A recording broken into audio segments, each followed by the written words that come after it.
এইটো গাইজ কাম চলি আছে ইয়াতে এইটো ঘৰ এই ঘৰটো কমপ্লিট বাৰু শেষ হৈছে কাম সব ঢালা কমপ্লিট এইটো সব কমপ্লিট হৈছে ঢালা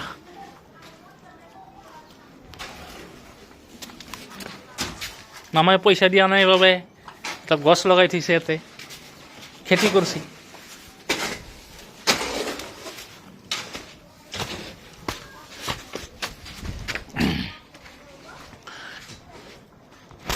এইখিনি ঢালিলোঁ যি অলপ আছে ঢালিবৰ কাৰণে এইখিনি ঢালিলে শেষ আৰু এইখিনি ঢালিলে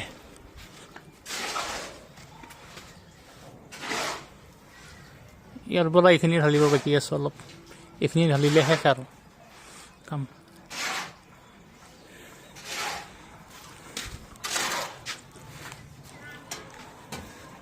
চিম্পুল চিৰি চাৰ্ট এখন দিছিলোঁ ইয়াতে চাৰ্টটো নালাগে বোলে কাষ্টমাৰৰ তো চাৰ্টটো কাটি দিলোঁ এতিয়া প্লেন কৰি দিলোঁ কৈছিলোঁ চাৰ্ট এখন দিবৰ কাৰণে ইয়াতে চাৰ্টৰ পইণ্ট ৰাখিছিলোঁ ওপৰত চাৰ্ট নালাগে কাষ্টমাৰৰ কাৰণে কাটি দিলোঁ